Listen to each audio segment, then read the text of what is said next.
मेंटोरियम IAS के YouTube channel पर एक बार फिर से आप सभी का स्वागत है।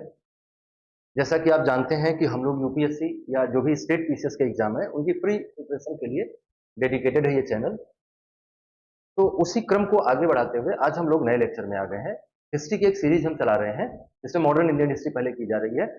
तो उसमें हम लोगों ने इससे पहले की क्लास में डिक्लाइन ऑफ मुगल एम्पायर ये पूरा कर लिया था और वहां से जो कुछ एमसीक्यूज बनने की पॉसिबिलिटी थी उन पर भी हम लोगों ने बातचीत करी है। इसी क्रम को आगे बढ़ाते हुए हम लोग एक नए लेक्चर में आ गए हैं, एक नए टॉपिक में आ गए हैं जिसका नाम है भारत में यूरोपियन कंपनियों का आगमन। यहाँ से बहुत ज्यादा क्वेश्चंस तो नहीं आते हैं, लेकिन कुछ फैक्चुअल इंक्वायरीज यहाँ से रहती हैं। अगर आप यूपी पीसीएस का एग्जाम दे रहे हैं तो कई बार 2 क्वेश्चन 3 क्वेश्चन हो जाते हैं, यूपीएससी का दे रहे हैं तो एक आध क्वेश्चन कभी कभार रहता है यहाँ से। तो इसमें हम समझेंगे कि कैसे यूरोपीय कंपनियों का आगमन भारत में हुआ, और इसमें सबसे पहली जो यूरोपियन कंपनी भारत में आई वो थी पुर्तगाली कंपनी। तो उसके बारे में पढ़ेंगे। फिर अराइवल ऑफ डचेस, डच भी आए इंडिया में, उनके बारे में पढ़ेंगे। फिर इंग्लिश ईस्ट इंडिया कंपनी आई और उसके बाद फ्रेंच कंपनी आई भारत में व्यापार करने के लिए। तो जो इंग्लिश ईस्ट इंडिया कंपनी आगे चलकर ये इंडियन पावर्स के साथ और जो ये बाकी कंपनीज भारत में आई हैं यूरोपियन ट्रेड करने के लिए, उन सारी कंपनियों को धीरे धीरे करके ये समाप्त कर देंगे या भारत से बाहर जाने पर मजबूर कर देंगे। और भारतीय राजाओं के साथ भी युद्ध और संधि इनके माध्यम से ईस्ट इंडिया कंपनी भारत में एक साम्राज्य निर्मित करेगी और आगे चलकर ईस्ट इंडिया कंपनी का यह साम्राज्य ब्रिटिश क्राउन के द्वारा अपने कंट्रोल में ले लिया जाएगा। तो जैसे जैसे हम आगे बढ़ेंगे स्टोरी भी आगे बढ़ती जाएगी। जो हम टॉपिक करने जा रहे हैं यूरोपियन कंपनियों का भारत में आगमन। तो यूरोपियन कंपनियों का भारत में आगमन अगर हम ये टॉपिक पढ़ना चाहें तो हमें किन किन मुद्दों पर या इससे जुड़े हुए क्या क्या आयाम बन सकते हैं, किन किन प्रश्नों पे हमें विचार करना पड़ जाएगा इस टॉपिक को पढ़ने के क्रम में, वो ऐसे हैं। सबसे पहला प्रश्न आपके समक्ष ये खड़ा होगा कि 15वीं 16वीं शताब्दी में यूरोपियों को भारत के साथ व्यापार करने के लिए नए समुद्री मार्ग की तलाश क्यों करनी पड़ी। जैसे आपने पढ़ा होगा कि वास्को डी गामा ने भारत की खोज करी, तो भारत कहाँ खोया हुआ था जो वास्को डी गामा ने खोज के निकाला उसको? भारत कहीं खोया हुआ तो रहा नहीं होगा कि वास्को डी गामा ने उसको खोज के निकाल लिया। तो वास्को डी गामा को वैसे क्यों आना पड़ा कि वो जो है अटलांटिक ओशियन से नीचे की तरफ से आके केप ऑफ गुड होप से आके और मेडागास्कर के पास से आकर भारत में प्रवेश करे? ऐसे क्या परिवर्तन हुए थे? तो 15वीं 16वीं शताब्दी में ऐसे क्या चेंजेस हुए जिनके कारण से यूरोपियंस को भारत के साथ व्यापार करने के लिए अल्टरनेटिव रूट की जरूरत पड़ गई, एक वैकल्पिक मार्ग ढूंढने की जरूरत पड़ गई जो समुद्र से आता था। दूसरा सवाल आपके सामने यह खड़ा होगा कि यूरोपियन कंपनियां भारत आई ही क्यों?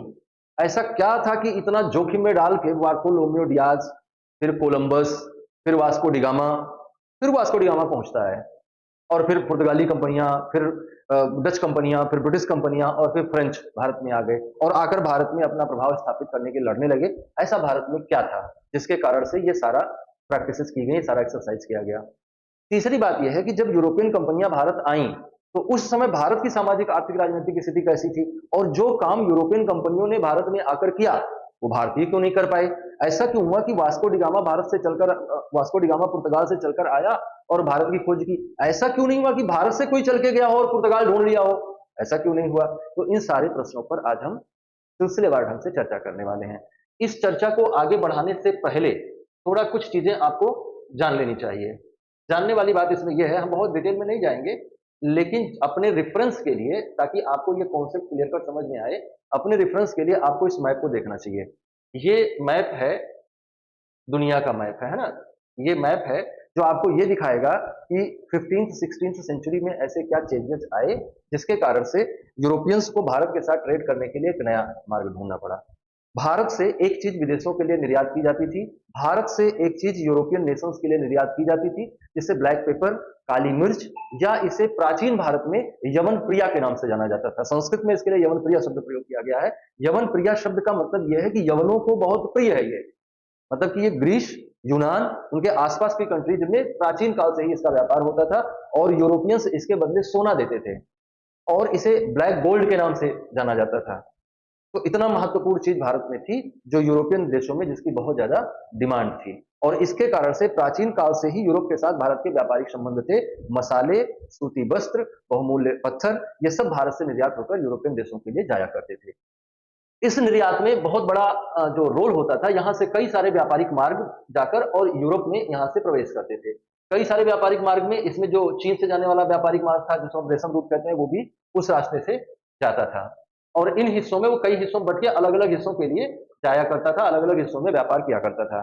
तो भारत या यूं कह लो कि एशिया से कई व्यापारिक मार्ग यूरोप की ओर जाते थे और स्थलीय मार्ग से व्यापार संपन्न होता था, जिसमें उत्तरी अफ्रीका के देश, पूर्वी यूरोप के देश और मध्य एशिया के देश शामिल होते थे। इसके अलावा पूर्वी एशिया के देश जो हैं ये इनके लिए माल सामान का आपूर्ति करते थे, जिसमें से चाइना था, जिसमें से इंडिया था, इंडोनेशिया था, जो कि मसाले वगैरह के व्यापार में जुड़े हुए होते थे।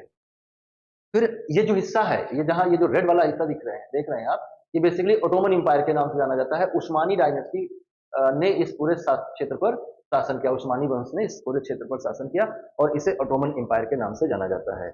ये हिस्सा ओटोमन एम्पायर से पहले पूर्वी रोमन साम्राज्य का हिस्सा था और एक जगह थी कंस्टेंटिनोपल, जो कि वर्तमान समय में तुर्की में इस्तांबुल के नाम से जानी जाती है। 1453 में मोहम्मद सेकंड नाम का एक उस्मानी शासक हुआ, ओटोमन एम्पायर का शासक हुआ, जिसने इस हिस्से पर कब्जा कर लिया। और जब इस हिस्से पर उसका कब्जा हो गया तो यहां से जो जाने वाला ट्रेड रूट था ये डिस्टर्ब हो गया। दो बातें हुई इसमें, एक तो मोहम्मद सेकंड जो था या जो ओटोमन एम्पायर था वो चाहता था कि जो एशिया के साथ व्यापार होता है उस पर उसका नियंत्रण रहे, और वो बहुत हैवी चुंगी लगाता था और यूरोपियंस जो ईसाई क्रिश्चियन यूरोपियंस थे उनको इस क्षेत्र में व्यापार करने में असुविधा होती थी। अब आप देखिए कि यूरोपियंस का भारत के साथ व्यापार करने की इच्छा की प्रबलता को आप नापिए और आप देखिए कि 1453 में 1453 में कंस्टेंटिनोपल पर तुर्की का कब्जा हो, कंस्टेंटिनोपल पर ओटोमन साम्राज्य का कब्जा हो गया और कंस्टेंटिनोपल पर कब्जा करने के साथ रोमन साम्राज्य का अंत हो गया हमेशा के लिए। जो रोमन साम्राज्य था वो दो हिस्सों में बटा हुआ था। 395 ईस्वी में वो दो हिस्सों में बट गया, पश्चिमी रोमन साम्राज्य जिसकी राजधानी इटली का रोम था और पूर्वी रोमन साम्राज्य जिसकी राजधानी कंस्टेंटिनोपल थी।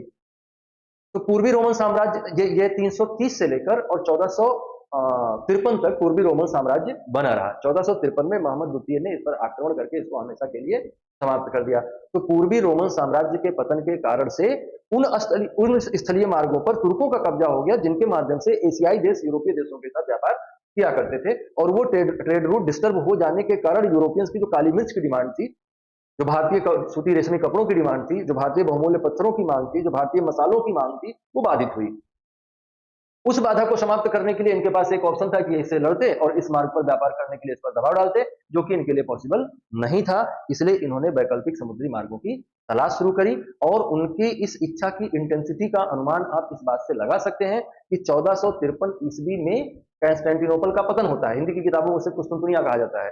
कंस्टेंटिनोपल का पतन होता है 1453 में और 1486 में 1486 में, मतलब कि आफ्टर द 33 ईयर्स 1486 में वार्थोलोमेओ डियाज नए समुद्री मार्ग की तलाश के लिए निकल लेता है और वो यहां से चल के पुर्तगाल से चल के यहाँ केप ऑफ गुड होप तक आता है। इसका नाम इन्होंने केप ऑफ गुड होप रखा था क्योंकि ये केप ऑफ गुड होप था, गुड होप का केप था। वो यहां तक आता है लेकिन आगे नहीं जा पाता है कुछ कारणों के चलते और वापस चला जाता है। उसके बाद दूसरा एक नाविक आता है जिसका नाम है कोलंबस। वो यहाँ आता तो है लेकिन यहाँ से भटक जाता है और दूसरी दिशा में चला जाता है और वो अमेरिका की खोज कर लेता है। वो अमेरिका को ही हालांकि इंडिया समझ लेता है और बहामास नाम का आइलैंड है वहां पहुंचता है और वो सोचता है कि मैं इंडिया आ गया हूं, इसलिए वहां पे वो इंडियंस उनको कह के बुलाता है, रेड इंडियंस कह के बुलाता है। खैर वो बात अलग है। 1498 में एक और प्रयास किया जाता है वास्को डिगामा के द्वारा। अच्छा, वास्को डिगामा यहाँ पहुंचता है, इस बात को आप समझिए। और एक बात और जानिए कि इस हिस्से में जो भारत का व्यापार हो रहा था ये अरबों के नियंत्रण में था, अरब कंट्रोल में था और जो अरेबियन नेशनल्स थे वो इस हिस्से में व्यापार करते थे, क्योंकि अरबियों के पास इस व्यापार में या व्यापार के अलावा कोई विकल्प नहीं था। इसलिए आज भी वहां कफीला सिस्टम है, कफीले मतलब ग्रुप होते थे, वो व्यापार करने के लिए जाया करते थे। काफिला जिन्हें हम कहते हैं, तो व्यापारिक समूह होते थे, वो दूर देशों के साथ व्यापार करते थे, उनसे प्रॉफिट मेकिंग करते थे, क्योंकि ये जो है वैसा क्षेत्र है। आज भी देखिए वहां व्यापार का बहुत बड़ा वो केंद्र है, जो यूनाइटेड अरब एमिरेट्स है, वो भारत के साथ कितना सारा व्यापार करता है। तो खैर, जब तक तेल की खोज हुई नहीं थी, जब तक तेल की खोज क्या, जब तक मोटरसाइकिलें नहीं आई थी, कारें नहीं आई थी, इस तरह के मोटर नहीं आए थे, तब तक पेट्रोल की जरूरत भी नहीं थी लोगों को और कोई इनके पास दूसरा इनकम का सोर्स नहीं था व्यापार के अलावा। तो बड़े व्यापारी हुआ करते थे और भारत के साथ अफ्रीकन नेशंस के साथ जो व्यापार होता था और भारत का जो उत्तरी अफ्रीकन नेशंस के साथ व्यापार होता था, यहाँ मिस्र है, सीरिया है, लेबनान है, जॉर्डन है और ट्यूनिशिया है, इन सारे देशों के साथ हमारा ट्रेड जो होता था, इवन की जो स्पेन और इटली के देशों के साथ हमारा जो व्यापार होता था, इस पर अच्छा खासा नियंत्रण अरब नेशनल्स का था। अरबियंस थे, वो यहाँ से ट्रेड किया करते थे। यहां पर इसी तरह का एक व्यापारी इसको मिल जाता है जिसका नाम है अब्दुल मनीद, और अब्दुल मनीद से दोस्ती हो जाती है इसकी और अब्दुल मनीर इसको इधर मेडागास्कर के बीच से लेकर आता है और यहाँ केरल में कप्पाडाबू एक जगह है, कप्पाडाबू में इसको लैंड करवाता है वास्को डी गामा को। और वहाँ जमोरिन नाम का एक जमोरिन वहाँ के शासक की पदवी होती थी, तो जमोरिन उसको मिलता है और उसे भारत से व्यापार करने की अनुमति देता है। हालांकि संबंध बहुत अच्छे नहीं रह जाते हैं जमोरिन के साथ आगे चलकर, और जमोरिन के साथ पुर्तगाली अपने संबंध को स्थिर रखने के लिए जो वहाँ की दूसरी लोकल पावर्स है उनके साथ अपने आप को अलाइन करेंगे, उनके साथ अलायंस बनाएंगे। तो बात मैं ये समझाना चाह रहा हूँ कि जो हमारा पहला प्रश्न था कि 15वीं 16वीं शताब्दी में यूरोपियों ने भारत के साथ व्यापार करने के लिए वैकल्पिक समुद्री मार्ग की तलाश क्यों की, तो उसका जवाब क्या है? उसका जवाब यह है कि जो ट्रेड रूट्स थे, जो लैंड ट्रेड रूट्स थे, उन पर जब उस्मानी डायनेस्टी का कब्जा हो गया या ऑटोमन एम्पायर का कब्जा हो गया, तो स्थल मार्ग से व्यापार करना उतना सुगम नहीं रहेगा यूरोपियंस के लिए। और एशिया के साथ व्यापार किए बिना यूरोपियंस रह नहीं सकते थे। आपको जानकर हैरानी होगी कि 15th-16th सेंचुरी में दुनिया की कुल जीडीपी का 50 to 60% केवल 2 देशों के पास था, भारत और चाइना। अब आप सोच लीजिए कि आप क्या थे और क्या से क्या हो गए देखते देखते। 50 से 60% जीडीपी पूरी दुनिया का होल्ड करते थे आप, और आज कहां आ गए हैं? पूरी दुनिया की जीडीपी में 1-2% भी नहीं कर पा रहे हैं, कंट्रीब्यूट नहीं कर पा रहे हैं। और वर्ल्ड ट्रेड में तो आपका कुछ शान ही नहीं था, 70-80% अकेले दोनों देश करते थे। तो ये जो हिस्सा था ना, इंडिया चाइना और ये जो क्विंग एम्पायर था इसका हिस्सा, और ये नीचे जो मसालों वाला क्षेत्र था, ये सब मिलकर पूरे यूरोप को और पूरे अफ्रीका को सारे सामग्री उपलब्ध करवाते थे। तो इतने महत्वपूर्ण व्यापार पर कैसे नियंत्रण छोड़ दे यूरोप, ये उसके लिए बहुत चिंताजनक बात थी। इसलिए उसने वैकल्पिक मार्ग की तलाश की और इस तरह से भारत के साथ व्यापार करना प्रारंभ किया। तो ये पहले प्रश्न का जवाब है कि 15वीं 16वीं शताब्दी में यूरोपियों को भारत के साथ व्यापार करने के लिए वैकल्पिक समुद्री मार्गों की तलाश क्यों करनी पड़ी। ये आपको समझ में आया होगा। इस मैप को और ध्यान से देखिएगा तो आपको चीजें और ज्यादा क्लियर होंगी। अच्छा, आप सोच रहे होंगे कि बाकी पूरी दुनिया में क्या हो रहा है, तो बाकी पूरी दुनिया में झिंगालाला हो रहा है। अभी कुछ यहाँ पर बहुत सारे आइलैंड्स ऐसे हैं, जब दुनिया का बहुत सारा हिस्सा ऐसा है जिनके साथ कोई कनेक्टिविटी है ही नहीं। जैसे ईस्टर्न अफ्रीका है, तो इनके देशों के साथ बहुत ज्यादा कनेक्टिविटी थी नहीं उस टाइम पे। आगे जैसे जैसे नए नए व्यापारिक मार्गों की तलाश होगी तो वस्तुओं को बेचने के क्रम में एक दूसरे के संपर्क में लोग आएंगे। तो क्वेश्चन पहला था कि why did the European have to look for a new sea route to trade with India in 15th and 16th century. तो क्या कारण था जिसके कारण से यूरोपियन ने नए मार्गों की तलाश की? तो हमने पहला आपको बताया कि disruption of overland trade route. जो ओवरलैंड ट्रेड रूट था, जहां से समुद्री मार्ग से जो व्यापार होता था, ये सब ऑटोमन एम्पायर के इस हिस्से में ऑटोमन एम्पायर का कब्जा हो जाने के कारण से ये जो व्यापारिक क्षेत्र थे ये सब कट गए। जो यूरोपियन नेशंस थे ये कट गए एशिया के साथ व्यापार करने से, इसलिए इनको अलग अल्टरनेटिव रूट की जरूरत पड़ी। दूसरा था desire for direct access to Asian market. जो एशियाई बाजार है उस पर ये सीधे नियंत्रण स्थापित करना चाहते थे। जो यूरोपियन नेशंस थे, अभी क्या था, बहुत सारे बिचौलिए थे। जो ट्रेड हो भी रहा था ओवरलैंड रूट से या समुद्री या स्थलीय मार्ग से, वो आप जान रहे हैं कि कई डायनेस्टीज के एम्पायर को पार करके आ रहा है। तो सभी डायनेस्टीज कुछ ना कुछ उस पर टैक्स लगाएंगे, कुछ ना कुछ अपनी अपनी तरह के ट्रेड रेगुलेशंस लगाएंगे, और वहां तक जाते जाते वो चीज महंगी हो जाएगी। जो चीज इंडिया में या चाइना से $1 में, ₹1 में खरीदी गई है या 1 पाउंड में खरीदी गई है, वही चीज यूरोप तक जाते जाते 10 पाउंड की हो जाएगी, क्योंकि बीच में कई सारे डायनेस्टीज के एम्पायर्स पड़ेंगे, कई सारे कंडीशंस पड़ेंगी, जिसके कारण से अलग अलग टैक्सेशन सिस्टम है वहां, उनका अलग अलग ट्रेड रेगुलेशन है उनके, उनको पार करते करते वस्तु महंगी भी हो जाएंगी और आपको अपनी आपूर्ति सुनिश्चित करने के लिए किसी और पर डिपेंड भी रहना पड़ेगा। तो इस डिपेंडेंसी को खत्म करने के लिए और एशियन मार्केट के साथ डायरेक्ट कनेक्शन के लिए, डायरेक्ट एक्सेस के लिए ये जरूरी था कि हम इन बिचौलियों को क्या करें, बाईपास कर दें। तो इन बिचौलियों को बाईपास करने के क्रम में आपको जरूरत पड़ी कि आप एक ऐसे रूट की तलाश करें जिस पर किसी का एम्पायर ना हो। और वो रूट क्या था? वो रूट था सी रूट। तो सी रूट की इसलिए तलाश की गई। दूसरा था technological advancement in navigation. Navigation में भी बड़ा टेक्नोलॉजिकल एडवांसमेंट हुआ, स्पेशली यूरोप ने इसमें बहुत काम किया। पुर्तगाल का राजकुमार था, राजकुमार हेनरी, उसका तो टाइटल ही था the navigator, Henry the navigator. तो उसने नील कंपास बनाया, जिसे आप दिशा देख सकते हैं, दिक्सूचक यंत्र जिसे कहते हैं। तो वो सब बनाया और इसके कारण से समुद्रों में यात्रा करना आसान हो गया। जिनका टेक्नोलॉजिकल एडवांसमेंट हुआ खासतौर से नेविगेशन के फील्ड में, उसके कारण से समुद्री यात्राएं करना बिकेम मोर इजी। तो उसके कारण से इन लोगों ने अपने विकल्प बनाए कि हम समुद्री मार्ग से जा सकते हैं। स्ट्रेटेजिक एंड पॉलिटिकल कंडीशंस, जो स्ट्रेटेजिक और पॉलिटिकल मोटिवेशंस थे इनके काम करने के पीछे, उसने भी इनमें महत्वपूर्ण भूमिका दी कि हम उन क्षेत्रों पर कब्जा करेंगे।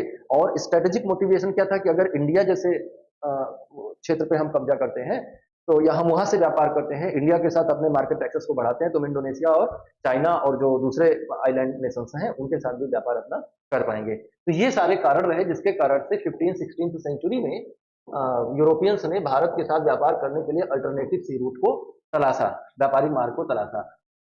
अब ये दूसरी बात जो आपका दूसरा जो हमारा प्रश्न था कि इंडिया क्यों आए, भारत क्यों आए, और कहीं जा सकते थे, और जगहों पे जाकर वो अपनी व्यापारिक वस्तुओं को पूरा कर सकते थे, तो भारत ही क्यों आए? तो भारत ही क्यों आए, ये आप समझ लीजिए कि कई बार आपका बहुत अच्छा होना भी आपके लिए बहुत घातक हो जाता है। भारत में इतनी अबंडेंस नहीं होती, तो शायद ब्रिटेन इतने साल तक भारत पर कब्जा करके नहीं रहता। हालांकि ये भी बड़ा डिबेट का विषय है कि ब्रिटेन ने भारत पर नियंत्रण स्थापित किया, तो इसमें नुकसान किसका हुआ, या क्या दोनों को फायदा हुआ? तो आप इस पे बहुत डिबेट कर सकते हैं, लेकिन आपको उस डिबेट में जाते समय इस बात का ख्याल रखना चाहिए कि यूरोपियंस ने भी भारत को बहुत कुछ किया, और मैं ऐसा नहीं कहना चाह रहा हूं कि यूरोपियंस के आने से पहले भारत के पास अपना कोई ज्ञान नहीं था, अपनी कोई समृद्धता नहीं थी, अपना कोई कल्चर नहीं था, अपना कोई सिविलाइजेशन नहीं था। ऐसा मैं बिल्कुल नहीं कहना चाह रहा हूं। बहुत कुछ था, लेकिन वो कहां खोया हुआ था? एक ऐसे गहरे अंधकार में खोया हुआ था जिस पर रोशनी डाली किसने? यूरोपियंस ने। और आपने अपने आप को पहचाना, आप में आत्म अनुसंधान की प्रवृत्ति का विकास हुआ ड्यू टू यूरोपियंस, क्योंकि आपने जाना कि आत्म अनुसंधान बड़ी चीज है, और तब फिर आपने जाकर वहां पे काम करना शुरू किया। यूरोपियंस जिस दौर से गुजरे, उनका असर ट्रेड के माध्यम से आप पर भी आया, और आपको बहुत फायदा हुआ उससे। खैर, इस मुद्दे पे हम कभी और चर्चा करेंगे कि यूरोपियंस ने या स्पेशली ब्रिटिशर्स ने भारत पर शासन किया, तो इसका बेनिफिट भारत को क्या क्या मिला और भारत को क्या क्या लॉस उठाने पड़े। तो अच्छा होना भी, किसी चीज का बहुत अबंडेंट होना भी आपके लिए घातक हो सकता है। वो देखिए कैसे। तो क्यों भारत आए, भारत के साथ ही व्यापार करने के लिए क्यों इतना चुल्ल मचा था अंग्रेजों को, तो या यूरोपियन कंपनियों को?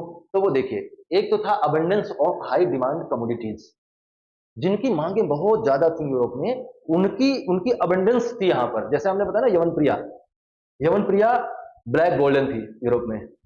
मांस को सुरक्षित रखने में उसका बड़ा यूज होता था, और ठंडियों के समय में जब मांस को सुरक्षित रखना होता था, तो उसको प्रयोग किया जाता था काली मिर्च का। भारत से जाने वाले सूती और रेशमी कपड़े उनके बेडरूम में, उनके रुमाल के रूप में, उनके पैंट शर्ट के, सब जगह यूज होते थे, और वो बड़े फक्र से बताते थे कि देखो ये कर्टन जो है ये इंडिया से आया है। तो भारत के कपड़ों की बहुत ज्यादा मांग थी, और ये माना जाता था कि जो भारतीय रेशम या भारतीय सूती कपड़े प्रयोग करता है यूरोप में, वो अमीर आदमी है। भारत से बहुत सारे तरह के सूखे मेवे और जाते थे, जैसे किशमिश है, अंजीर है, अखरोट है, और सबसे सबसे महत्वपूर्ण चीज जो थी वो इंडिगो, जिसके लिए कि आप देखोगे कि भारत में बहुत सारे आंदोलन भी चलेंगे फ्यूचर में, तो इंडिगो का ट्रेड होता था, है ना। इसके अलावा साल्ट पीटर, बारूद बनाने के लिए बंदूकें आ गई थी। जो लड़ाई हुई थी ओटोमन एम्पायर और पूर्वी रोमन बैजेंटियन एम्पायर के बीच में, उसमें तोपों का बड़ी संख्या में इस्तेमाल किया गया था, और कहा जाता है कि अगर वो तोपें सही से काम नहीं करी होती, तो बैजेंटियन एम्पायर की दीवार को कभी तोड़ा नहीं जा सका होता। तो बहुत ज्यादा मात्रा में बारूद की जरूरत रहती थी उन लोगों को युद्ध वगैरह करने के लिए। तो पहला कारण था कि why did European trading companies came to India? इसका पहला आंसर है कि abundance of high demand commodities, जिनकी बहुत ज्यादा मांग यूरोप में थी, वो यहाँ पर थी। और वो कौन कौन सी चीजें थी जिनका बहुत ज्यादा डिमांड था? तो नंबर एक पे क्या है? स्पाइसेस, मसाले। जैसे कौन कौन से मसाले? काली मिर्च है, इलायची है, दालचीनी है, लौंग है, सूखी अदरक है। इन सब का बहुत ज्यादा डिमांड रहता था। काली मिर्च का तो कुछ कहना ही नहीं है, इन सब में काली मिर्च हेरोइन थी। आपके यहाँ काली है वो जरूर, लेकिन वहां पे जाके वो डिमांडिंग थी। तो काली मिर्च की बहुत ज्यादा डिमांड थी। आप भी काली मिर्च खाया करो। दालचीनी तो समझ लीजिए कि बहुत ही फायदे वाली चीज है ना। तो इन सब चीजों की लौंग, जायफल, इसको नटमेग कहते थे, जायफल को नटमेग कहते हैं अंग्रेजी में, ड्राइड जिंजर, इन सब की जरूरत बहुत ज्यादा डिमांड थी। कपड़ों की मांग बहुत ज्यादा थी। मैंने कहा कपड़े पहनने के लिए तो यूज होते ही थे, शानो शौकत के लिए, जैसे आप भी ऐसा कुछ करते ही हैं। कपड़ों का मुख्य काम क्या है? आपके शरीर को ढक के रखना, और जो भी ठंडी गर्मी बारिश है उससे बचा के रखना। लेकिन कई बार आप कपड़ों को स्टेटस सिंबल की तरह यूज करते हैं। उसमें एक निश्चित ब्रांड पहनना चाहते हैं, एक निश्चित तरह का कपड़ा पहनना चाहते हैं, जो कि जिससे कि आपका ईगो सेटिस्फाई होता है कि भाई देखो मेरे पास बहुत महंगे ब्रांड का शर्ट है, ये 5,000 वाला है, ये 20,000 वाला है, ये 1 लाख वाला है। काम वही कर रहा है, बस एक काम वो और कर रहा है, वो आपके ईगो को सेटिस्फाई कर रहा है। तो यहां से कपड़े लोग ईगो सेटिस्फेक्शन के लिए भी पहनते थे। बहुत हाई क्वालिटी का कॉटन और कॉटन और सिल्क जाता था। इनके अलावा बहुत सारे और भी चीजें, जैसे हमने कहा इंडिगो, इंडिगो नील होता था कपड़ों पे लगाने के लिए। साल्ट पीटर मैंने कहा कि गन पाउडर के रूप में यूज होता था। Fruits like apricot, walnut, raisin, figs and cashews, ये सब भी वहां जाते थे, तो इनसे भी बहुत ज्यादा व्यापार किया जा रहा था। ये सब यहाँ पर्याप्त मात्रा में मिल रहे थे, सूखे मेवे मिल रहे थे, जिनको पाने के लिए यूरोपियन कंपनियां भारत के साथ व्यापार करने के लिए आतुर रहती थी, और यही कारण था कि उन्होंने भारत के साथ बहुत ज्यादा व्यापारिक संबंध स्थापित करने का प्रयास किया। अच्छा, दूसरी बात क्या है? दूसरी बात यह है कि ये जो व्यापार हो रहा था, जो ट्रेड हो रहा था, दूसरा कारण मैं बताना चाह रहा हूं कि यूरोपीय कंपनियां भारत क्यों आई। तो प्रॉफिटेबिलिटी ऑफ द ट्रेड, जो ये व्यापार होता था, जो लोग इस व्यापार में संलग्न थे बहुत मोटा मुनाफा कमाते थे। वास्को डी गामा जब पहली बार भारत आया और यहाँ से काली मिर्च खरीद कर ले गया, तो उसने यूरोप में काली मिर्च को बेचा, और उससे उसको जो मुनाफा हुआ वो उसके कुल यात्रा में हुए खर्च प्लस जो उसने इलायची, जो उसने काली मिर्च को खरीदने में पैसा खर्च किया था, वो उन सब का 60 गुना अधिक मुनाफा हुआ। कुल यात्रा में जो खर्च हुआ था वो भी उसमें जुड़ा हुआ था। तो इतना प्रॉफिटेबल ट्रेड है। तो लोग जो ट्रेडर कम्युनिटी के लोग हैं या जो ट्रेडिंग में अपने फ्यूचर, अपने स्कोप को देख रहे हैं, वो तो हर स्थिति में भारत के साथ, या यूं कह लो कि ईस्टर्न नेशंस के साथ ट्रेड करना चाहेंगे। तो बहुत प्रॉफिटेबल था ये ट्रेड, इसलिए भी वो चाहते थे भारत के साथ व्यापार करना। Strategic trade routes and market access, अगर आप भारत के साथ ट्रेड करते हैं तो पीछे वाले मैप को याद करिए कि अगर आप भारत के साथ ट्रेड करते हैं तो सिर्फ आप भारत से ही ट्रेड नहीं करेंगे, भारत के साथ ट्रेड करते हैं तो भारत ऐसे स्ट्रेटेजिक रूट पे था जिससे आप अरेबियन कंट्रीज के साथ व्यापार कर सकते थे, जो वेस्टर्न अफ्रीकन नेशंस हैं उनके साथ व्यापार कर सकते थे, जो जो नॉर्थ अफ्रीकन नेशंस हैं उनके साथ व्यापार कर सकते थे, और अगर अटलांटिक ओशन से आते हैं तो आप ईस्टर्न अफ्रीकन नेशंस के साथ व्यापार कर सकते थे, और लैटिन अमेरिकी देशों के साथ भी व्यापार कर सकते थे, नॉर्थ अमेरिकन नेशंस के साथ भी व्यापार कर सकते थे। तो कितना ज्यादा स्ट्रेटेजिकली इंपॉर्टेंट था ये ट्रेड के लिए, ये भी एक बहुत बड़ा कारण रहा जिसके कारण से यूरोपियंस भारत की ओर आकर्षित हुए कि भारत से हम जो सामान खरीदेंगे उसको अफ्रीका में भी बेचेंगे, उसको हम लैटिन अमेरिका में भी बेचेंगे, उसको हम नॉर्थ अमेरिका में भी बेचेंगे, उसको हम यूरोप में भी बेचेंगे, और उसको हम एशियन नेशंस में भी बेचेंगे, स्पेशली अरेबियन नेशंस के जो लाल सागर के आसपास वाली कंट्रीज है उनके साथ भी ट्रेड करेंगे, अरब व्यापारियों को दबाकर। तो ये बड़ा कारण रहा जिसके कारण से यूरोपियंस भारत में व्यापार करने के लिए आकर्षित हुए, और पॉलिटिकल एंड इंपीरियल एम्बिशंस भी काम कर रहे थे। हालांकि व्यापार करने में पॉलिटिकल इंपीरियल एम्बिशंस नहीं रहे, लेकिन आप आगे देखेंगे कि कंपनियां जो बनाई गई वहां के इंपीरियल एम्बिशन को ध्यान में रखते हुए बनाई गई, और जब वहां पर किसी भी तरह की लड़ाई शुरू होती थी तो भारत में भी वो दोनों देशों की कंपनियां यहाँ लड़ना शुरू कर देती थी। अगर फ्रांस और ब्रिटेन में, यूरोप में कोई लड़ाई होती थी तो फ्रेंच और ब्रिटिश कंपनियों में भारत में भी लड़ाई शुरू हो जाती थी। तो इसके पीछे कारण क्या है? इंपीरियल एम्बिशंस, वहां से भी हमको बेनिफिट मिलते रहना चाहिए। तो इन सारे कारणों को आप ये तरह से देख सकते हैं कि आखिर ऐसे क्या कारण रहे जिसके कारण से यूरोपियंस भारत में व्यापार करने के लिए बहुत अट्रैक्ट हुए, भारत के साथ व्यापार करने के लिए बहुत आकर्षित हुए। उसके जवाब में आप इन सारे बिंदुओं को कह सकते हैं। अब अगला जो हम लोगों का मुद्दा था, अगला जो हमारा प्रश्न था वो ये था कि भारत में यूरोपीय कंपनियों के आगमन के समय भारत की राजनीतिक और आर्थिक स्थिति कैसी थी।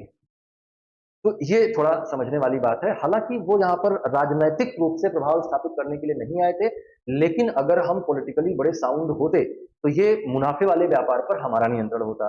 लेकिन हमारी राजनीतिक स्थिति उतनी अच्छी नहीं थी, हमारी का मतलब कि पूरे भारत की राजनीतिक स्थिति उतनी अच्छी नहीं थी कि वो पूरे दुनिया के साथ व्यापार को संगठित कर पाते, या पूरी दुनिया के साथ जो व्यापार हो रहा है उसको आवश्यक आधार भूमि दे पाते। ऐसा नहीं था भारत व्यापार नहीं कर रहा था, लेकिन उतना सफल तरीके से नहीं कर रहा था। तो जरा देखिए कि जब यूरोपियन कंपनीज इंडिया में आई तो what was the condition of, what was the political condition of India. क्या थी पॉलिटिकल कंडीशन? पहला था तो फ्रैगमेंटेड रीजनल पावर्स। अगर हम माने कि यूरोपियन कंपनियां 15th सेंचुरी, क्योंकि 1498 में सबसे पहले वास्को डी गामा आएगा, तो हम ये ना माने ना कि 1498 में आ गया, हम माने कि वो 16th सेंचुरी में आया। तो 16th सेंचुरी भारत में कैसा एरा है? इस समय 1526 में दिल्ली सल्तनत का पतन हुआ है, और दिल्ली सल्तनत का पतन होने से पहले ही दिल्ली सल्तनत जिन क्षेत्रों पर शासन करती थी वहां के क्षेत्रीय राजाओं ने क्षेत्रीय शक्तियों के रूप में अपने आप को स्थापित कर दिया। खास तौर से 3 नाम महत्वपूर्ण हैं: दक्कन की सल्तनत, राजपूत राज्य, और तीसरे विजयनगर इंपायर। राजपूत स्वतंत्र हो गए हैं, दक्कन में स्वतंत्र रियासतों की स्थापना हो गई है, और विजयनगर साम्राज्य की भी स्थापना हो गई है। दक्कन सल्तनत और विजयनगर साम्राज्य के बीच में आपस में दुश्मनी का वातावरण भी है, और पुर्तगाली इनका बहुत फायदा उठाएंगे, और आगे चलकर वो पूरे दक्कन के क्षेत्र पर किनारे किनारे हिस्से पर अपना प्रभाव स्थापित कर लेंगे, केरल से लेकर गोवा तक। और ये स्थिति ऐसी हो जाएगी कि अकबर जैसे सम्राट के शासन काल में भी अगर आपको समुद्री व्यापार करना है तो यूरोपियंस को चुंगी देनी पड़ेगी अपने ही पोस्ट पे। तो ये स्थिति आएगी। तो पॉलिटिकली क्या था? India was fragmented in political parts.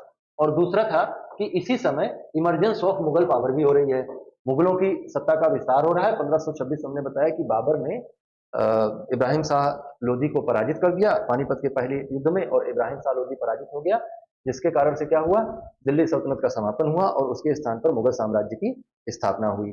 और मुगल साम्राज्य की स्थापना के बाद पूरा भारतीय उपमहाद्वीप केंद्रित होने लगा, और जो यूरोपियन कंपनियां मुगलों के साथ बेहतर संबंध स्थापित करने में सफल हुई, जैसे आगे आप देखिएगा कि ब्रिटेन इस पूरे ट्रेड में सबसे ज्यादा सफल हो जाता है। तो अगर आपसे हम पूछें कि ब्रिटेन की सफलता का कारण क्या था, तो आपके पास एक जवाब ये भी होगा कि ब्रिटिश ईस्ट इंडिया कंपनी ने भारतीय राजाओं के साथ बहुत बेहतर संबंध स्थापित किया, स्पेशली मुगलों के साथ। यही कौन नहीं कर पाया? पोर्तुगीज यही नहीं कर पाए। पुर्तगाली आपस में लड़ाने लगे लोगों को, जिसके कारण से उन्हें यहां से हटना पड़ा। पहली समस्या। दूसरी, पुर्तगालियों ने भारत के आंतरिक मामलों में हस्तक्षेप करना शुरू किया, लोगों के धर्म परिवर्तन पर बल दिया। लेकिन ईस्ट इंडिया कंपनी की चालाकी आप देखिएगा कि जब तक वो पॉलिटिकली स्टेबल नहीं हो जाती है इंडिया में, राजनीतिक रूप से संगठित नहीं हो जाती है और अपने साम्राज्य का विस्तार नहीं कर लेती है, तब तक वो भारतीय लोगों के आंतरिक मामलों में हस्तक्षेप की नीति का पालन करती है। वो क्या करेगा, फादर मोन्सरेट को, जो जेसुइट मिशन को पहले लगा देगा। वो क्या करेगा, कहेगा कि पुर्तगालियों को भारतीय महिलाओं के साथ शादी करो, उनसे बच्चे पैदा करो ताकि पुर्तगालियों की संख्या यहाँ पे बढ़े। लेकिन अंग्रेज ऐसा बिल्कुल नहीं करेगा। अंग्रेज क्या करेगा, सारा फोकस ट्रेड एंड कॉमर्स में करेगा, और क्या करेगा, और करेगा, मुगल बादशाहों को देखते ही लेट जाएगा। महाराज की जय हो, महाराजा विराज की जय हो, सलामत रहे महाराज, बस हमको व्यापार करने का अवसर देते रहे, हमको ज्यादा से ज्यादा मुनाफा कमाने का अवसर देते रहे। और भारतीय राजाओं की विशेषता रही है कि कोई भी उनके चरणों में लेट जाए तो फिर कुछ भी कर दें उसके लिए। दूरदृष्टि का अभाव, चाहे वो चरणों में गिर के गाली ही दे रहा हो, पर वो उसके लिए कुछ भी कर सकेंगे। तो आपको ये बात समझ में आई कि पॉलिटिकली इंडिया वाज फ्रेगमेंटेटेड, और इसी जो फ्रेगमेंटेड सिचुएशन थी, इसी को कंसोलिडेट कौन करने का प्रयास कर रहा था? तो इसको कंसोलिडेट करने का प्रयास कर रहे थे मुगल, और अंततः अकबर के शासनकाल में मुगल इसको कंसोलिडेट करने में सक्सेस हो जाएंगे, और उन्हीं मुगलों के साथ बेहतर संबंध स्थापित करके अंग्रेज इस व्यापार में उतर जाएंगे। और जब मुगल कमजोर होंगे तो एक पावर वैक्यूम बनेगा, जिसका बेनिफिट उठा लेगा कौन? ईस्ट इंडिया कंपनी, और वो फिर मुगलों की जगह ले लेगी। तो ये बड़ा चालाकी से सब कुछ हो रहा है। और आगे बढ़ते हैं, हम देखते हैं कि इकोनॉमिक कंडीशन कैसी थी। तो इकोनॉमिक कंडीशन बहुत अच्छी थी, तभी ना व्यापार करने के लिए आए। तो बहुत अच्छी थी, और व्यापारिक नेटवर्क लगातार बढ़ रहे थे। भारत अंतर्राष्ट्रीय व्यापार का, अंतर्राष्ट्रीय निर्यात का एक बहुत बड़ा केंद्र था, जिसमें कपड़े, मसाले, कीमती पत्थर, ये सब कुछ शामिल थे। कालीकट, सूरत, मसूलीपट्टनम जैसे बंदरगाह, सूरत जैसे बंदरगाह, सूरत बहुत महत्वपूर्ण है। ये सारे बंदरगाह जो हैं महत्वपूर्ण व्यापारिक केंद्र थे, और यहाँ से पूरी दुनिया के लिए व्यापार संपन्न होता था, है ना। कृषि के मामले में बहुत प्रॉस्पेरस था इंडिया, अच्छी खेती हो रही थी, एग्रीकल्चरल प्रॉस्पेरिटी थी। आर्टिजनल एंड इंडस्ट्रियल आउटपुट अच्छा खासा था, जो दूसरे देशों में जाकर बिकता था। जो कारीगर थे भारत में, और जो हस्तकरघा या हाथों से बने हुए सामान थे, इनकी भी अच्छी डिमांड थी यूरोप में। तो ये बहुत अच्छी कंडीशन में था, जिसके कारण से दूसरे देश इनके यहाँ पर व्यापार करते थे। तो ये डिस्कशन हमारा एक फेज है, जिसमें हम लोगों ने देखा कि ऐसे कौन से कारण रहे जिसके कारण से यूरोपियंस को भारत के साथ व्यापार करने के लिए अल्टरनेटिव सी रूट को खोजना पड़ा। दूसरा, हमने देखा कि भारत में ऐसा क्या था जिसके कारण तो भारत ही आए, और जब भारत आए तो भारत की राजनीतिक और आर्थिक स्थिति कैसी थी। अब हम बात करते हैं कि भारत में कैसे पुर्तगालियों का आगमन हुआ। अच्छा, केवल पुर्तगालियों का ही क्यों, हमारा जो डिस्कशन है वो पुर्तगालियों के लिए, डचेज के लिए, फ्रांसीसियों, ब्रिटिशर्स के लिए और फ्रांसीसियों के लिए है। लेकिन आज हम पोर्तुगीज के ही बारे में बात करने वाले हैं कि पुर्तगालियों का भारत में कैसे आगमन हुआ और क्या इनके बारे में हमें जानना चाहिए। तो पहले हमने आपको बताया कि सबसे पहली कहानी शुरू होती है बार्टोलोमेओ डियाज से, जो 1486 में भारत खोजने के लिए निकलता है, लेकिन केप ऑफ गुड होप के बाद उसका पता नहीं चल पाता, वो भारत नहीं पहुंचता है। 1486 के बाद फिर 1488 में कोलंबस निकलते हैं, लेकिन वो भाई साहब पहुंच जाते हैं कहाँ? अमेरिका पहुंच जाते हैं, इंडिया आ ही नहीं पाते। फिर 1498 में इंडिया के लिए कौन आता है? वास्को डिगामा आता है, जो कि पहला व्यक्ति है जो भारत पहुंचेगा सी रूट से, पहला यूरोपियन व्यक्ति है जो सी रूट से भारत पहुंचेगा केप ऑफ गुड होप होते हुए। हमने बताया स्टोरी में कि अब्दुल मनीद मिल जाता है। अब्दुल मनीद उसको ले आके कपक डाबू, एक जगह है केरल में कालीकट के पास, वहीं पर लाकर उसको लैंड करवाता है। कपक डाबू से फिर वो जामोरिन से मिलता है और व्यापार अपना शुरू करता है। उसके बाद पुर्तगाल अपनी एक कंपनी बना के भारत के साथ व्यापार करने लगता है, और तमाम तरह के फ्रांसिस्को डी अल्बुकर्क, अल्फांसो, तमाम तरह के लोग फिर भारत में आ जाते हैं और व्यापारिक केंद्रों की स्थापना करते हैं। तो इनको हमें सिलसिलेवार ढंग से समझने की जरूरत है। और 17 में 1498 Portuguese explorer Vasco D gamma reached Calicut, present day Kozhikode कहते हैं, आज उस जगह को जो कालीकट है उसको नाम कोझिकोड है, on the Malabar coast. Malabar coast का मतलब कि ये वाले कोस्ट को हम मालाबार कोस्ट कहते हैं, नीचे वाले को, है ना। जो वेस्टर्न कोस्ट है ये सौराष्ट्र कोस्ट कहा जाता है, फिर मंगलोर तट कहा जाता है, फिर नीचे वाले हिस्से को हम मालाबार तट कहते हैं, मालाबार कोस्ट कहते हैं। तो मालाबार कोस्ट में ये पहले पहुंचता है और ये पहला व्यक्ति है जो पहुंचता है। He was received by the Zamorin. Zamorin जो थे ये यहाँ के लोकल रूलर थे और इनकी परमिशन को वो लेता है। Although tension arose due to different expectations, असल में ये जो तनाव बाद में जामोरिन और इनके बीच में होता है उसमें अरब व्यापारी हैं। अरब जो व्यापारी हैं वो राजा को जो फायदा पहुंचा रहे थे उससे कम फायदा पुर्तगाली पहुंचा रहे थे, जिसके कारण से बाद में टेंशन क्रिएट होती है। और जिस टेंशन को संतुलित करने के लिए कोचीन के राजा और तन्नूर के राजा के साथ पुर्तगाली अपना संबंध निर्मित करते हैं, एक अलायंस बनाते हैं। आगे हम देखेंगे। तो भाई बात यहां तक हुई कि 1498 में ये आ गए और 1500 में वापस फिर से आएंगे वास्को डी गामा, और धीरे धीरे करके यहाँ पर व्यापार करना शुरू होगा। तो एस्टैब्लिशमेंट ऑफ ट्रेडिंग सेंटर, कहाँ कहाँ पर इन्होंने अपने व्यापारिक केंद्रों की स्थापना करी वो जानना बहुत जरूरी है। ये आपके एग्जाम में पूछा जाता है, बस ऐसे ही क्वेश्चन, कुछ फैक्चुअल नेचर के कुछ क्वेश्चन ऐसे पूछे जाएंगे आपसे। तो पोर्तुगीज इंडिया जो है वो, जैसे ये दीव है, यहाँ पर इन्होंने 1535 में अपनी कंपनी स्थापित की। 1502 से 1663 के बीच में इनका कब्जा कहाँ रहा? कन्नूर के क्षेत्र में रहा। 1510 में कालीकट और कोझिकोड में अपना सेंटर बनाया। फिर इन हिस्सों में कोचीन में 1523 में अपना, 1502 में अपना सेंटर बनाया, मंगलोर में अपना सेंटर बनाया, गोवा में 1509 में अपना सेंटर बनाया, और ऐसे ऐसे करके आप इस मैप को देखिएगा, दादरा दमन दीव इन सब हिस्सों में अपने व्यापारिक केंद्र स्थापित किए। और न केवल वेस्टर्न कोस्ट पे बल्कि ईस्टर्न कोस्ट पे भी अपने ट्रेड सेंटर्स बनाए। तो यहाँ पर धीरे धीरे करके यहाँ पर लिखा हुआ भी है कि कालीकट में कब बना, कोचीन में कब बना और उससे क्या हुआ। तो पेड्रो अल्वारेज कैब्रॉल जो है उसने 1500 में भारत आया और भारत में व्यापारिक कंपनी की स्थापना करी। सबसे पहले कहाँ पे? कालीकट में। फिर ट्रीटी ऑफ कोचीन हुई, मैंने कहा कि जामोरिन के साथ उनके संबंध अच्छे नहीं बन पाए, जिसके कारण उन्होंने कोचीन के राजा के साथ अपनी अलायंस की, तो ट्रीटी ऑफ कोचीन हुआ। ट्रीटी ऑफ कोचीन के कारण से कोचीन में भी इन्होंने 1500 में Portuguese fortified trading post build up किए। तो ये हुआ। फिर 1510 में अल्फांसो डी अल्बुकर्क आएगा और वो क्या करेगा? आदिल शाही, बीजापुर के आदिल शाह, यूसुफ आदिल शाह के साथ युद्ध करके और 1510 में गोवा पर कब्जा कर लेगा और इसको अपना ट्रेड कैपिटल बना लेगा। गोवा पुर्तगालियों की व्यापारिक राजधानी बन जाएगी, administrative and commercial capital in India, प्रशासनिक और व्यापारिक राजधानी बन जाएगी और यहाँ से फिर वो व्यापार करने लगेगा।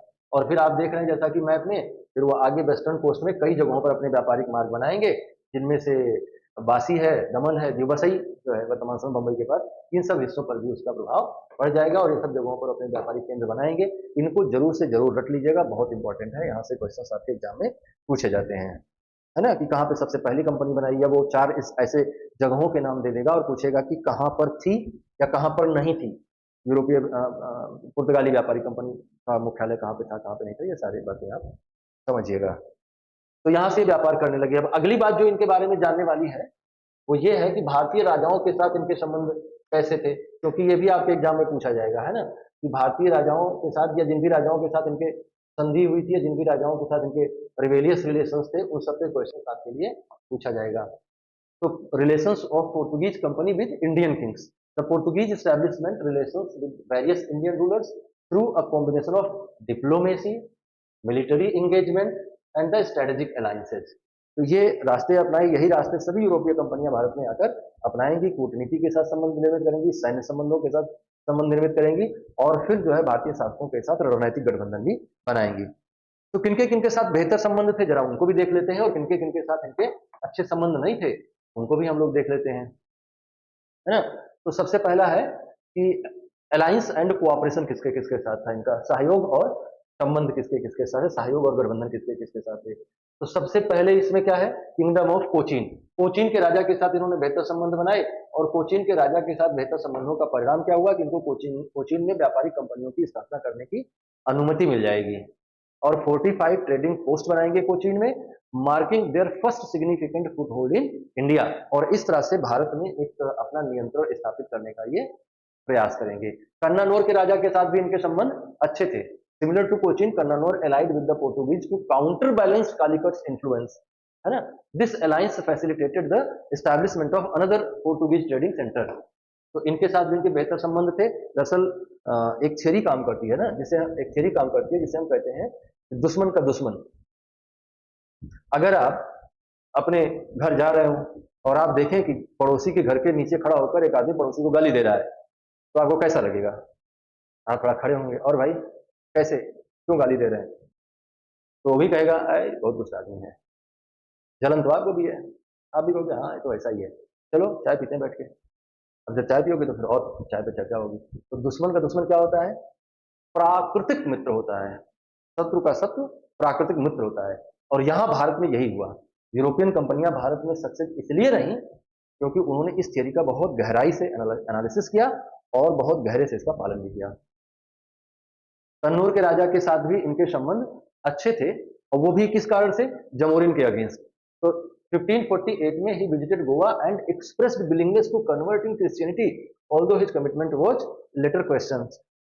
अब आप सोचो कि तन्नूर का राजा क्रिश्चियनिटी एक्सेप्ट कर लेगा, लेकिन अपने बगल वाले राजा के साथ बेहतर संबंध नहीं बना पाएगा, और ये भारत की असफलता का सबसे बड़ा कारण रहा।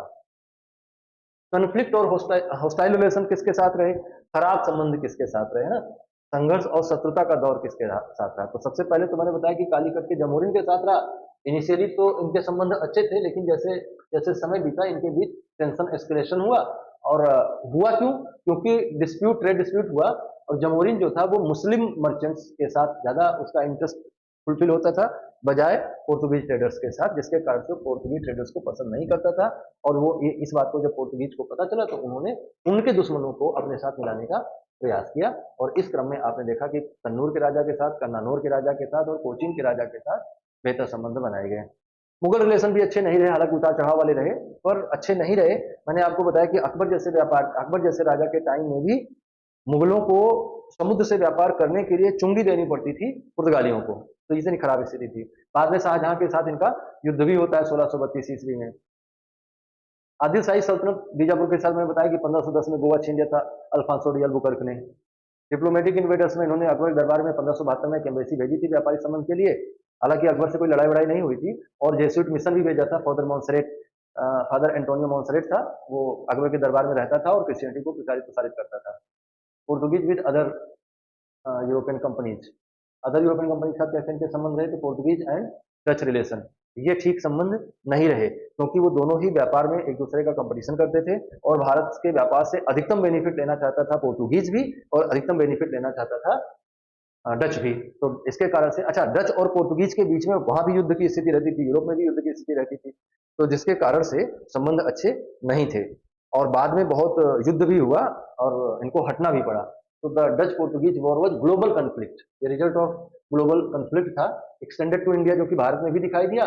और जो डच ईस्ट इंडिया कंपनी थी and to dismantle Portuguese dominance over trade routes and colonial outpost, इन्होंने प्रयास किया कि हम उन हिस्सों पर अपना कब्जा जमा लें जिन हिस्सों पर पहले से पुर्तगालियों का प्रभाव बना हुआ है, परंतु ये संभव नहीं हो पाया, जिसका परिणाम हुआ कि एक युद्ध हुआ जो 1498 और 1663 के बीच में हुआ, 1663 में हुआ।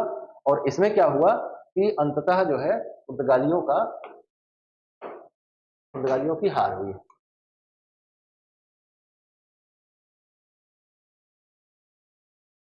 अब इसमें जो है conflict with territorial shift in India, इसमें भी थोड़ा आपको समझने वाली बात यह है कि कैसे हुई है लड़ाई ना, जिस लड़ाई की हम लोग बात कर रहे हैं। तो कोचीन जो है, कोची वह significant Portuguese stronghold on the Malabar coast, Malabar coast पर उनका अच्छा पकड़ था। और 1662 में क्या हुआ कि Dutch forces under admiral Rijcklof van Goens laid siege to Cochin, Cochin को डच फोर्सेज ने घेर लिया, और दोनों के बीच में लड़ाई हुई। After intense fighting and prolonged blockage the Portuguese surrendered on January 6-7 1663, और कोचीन हाथ से निकल गया पुर्तगालियों के।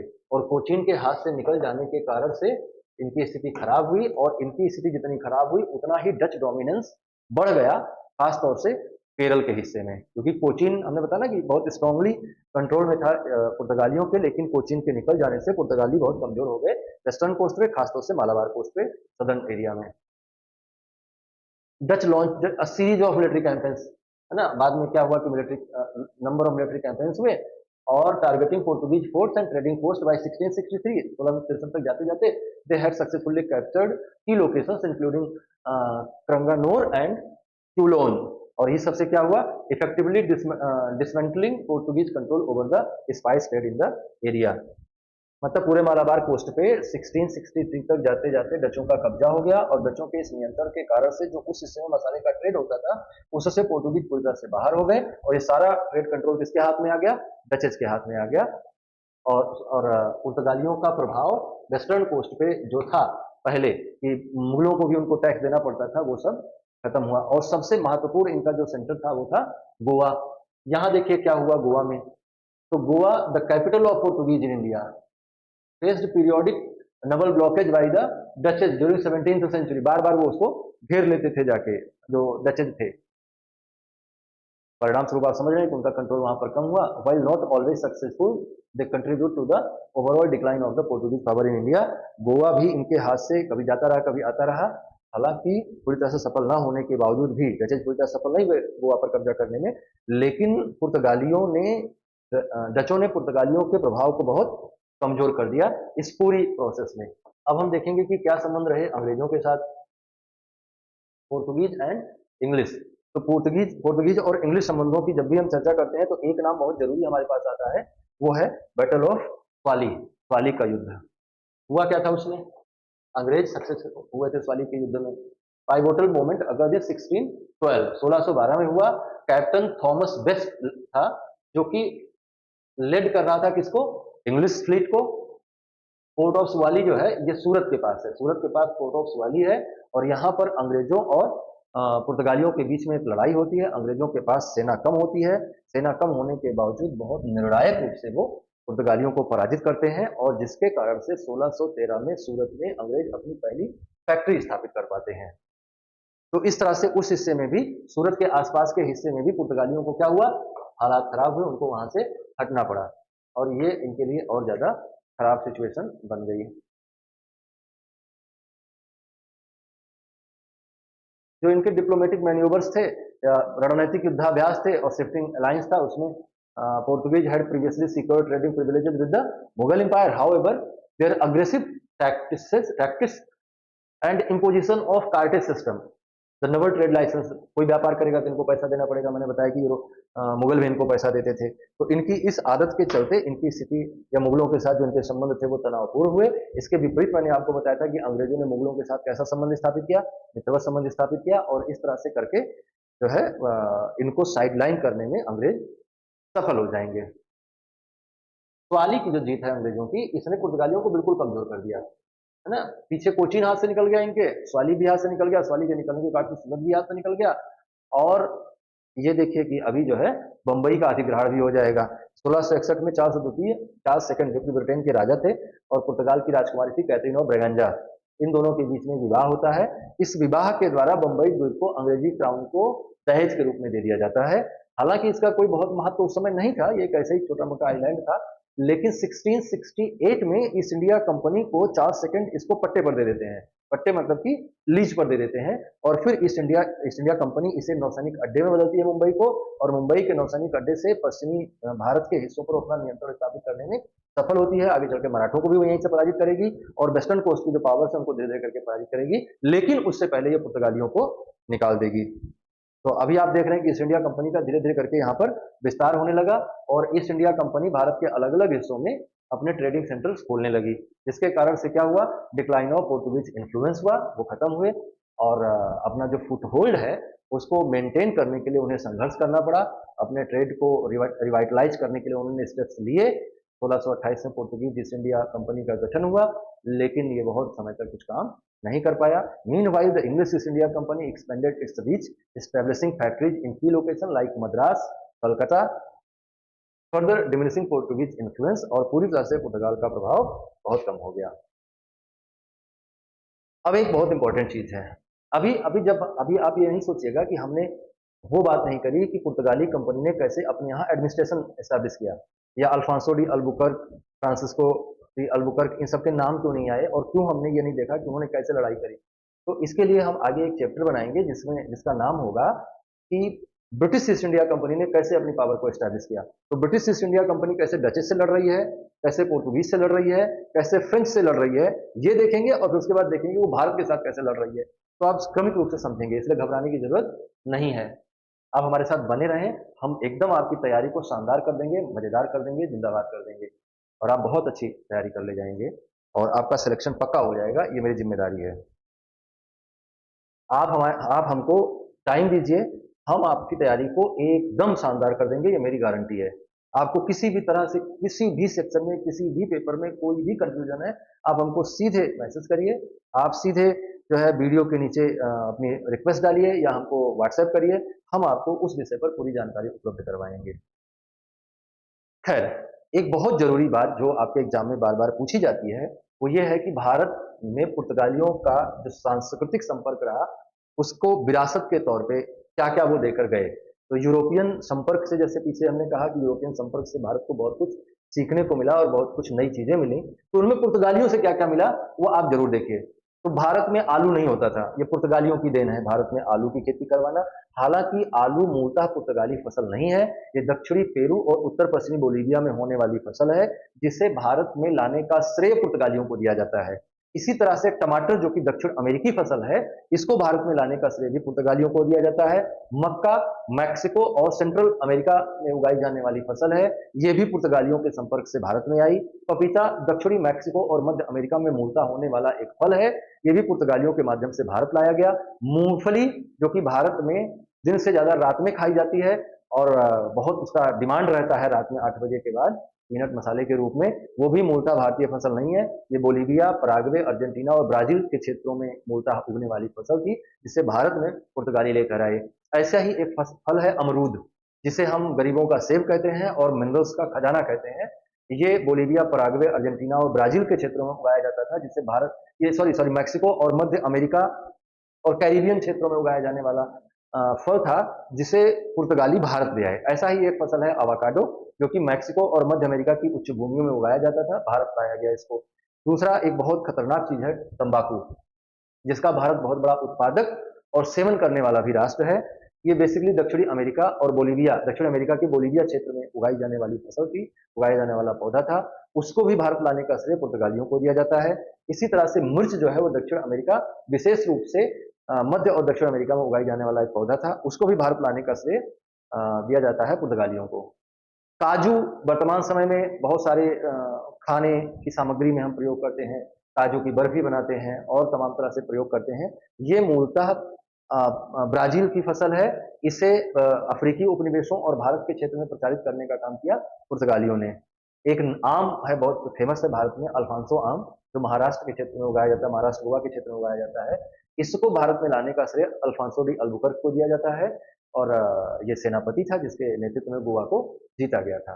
तो ये कुछ चीजें खाने पीने की फसलें हैं जो भारत में आई पुर्तगालियों के सहयोग से। पुर्तगालियों के सहयोग से भारत में और भी कुछ चीजें आई, जैसे पाव रोटी बनाने की परंपरा भारत में जो है वो भारतीय नहीं है।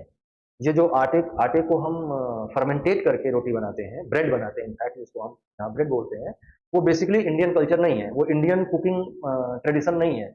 वो पुर्तगाल से भारत में लाई गई और आज जो गोवा है और महाराष्ट्र है, पाव भाजी वहाँ बहुत खाई जाती है। इधर भी नॉर्थ इंडिया में भी लोग पाव भाजी खाते हैं। तो ये परंपरा जो है कहाँ से आई है? पुर्तगाल से आई है।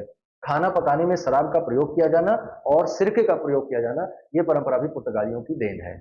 और सबसे महत्वपूर्ण देन की अगर हम बात करें, खाने पीने की बात को हम छोड़ दें और एक ऐसे मुद्दे की बात करें जिसके कारण से भारत में क्रांति आई, भारत में चिंतन की क्रांति आई, वो था प्रिंटिंग प्रेस।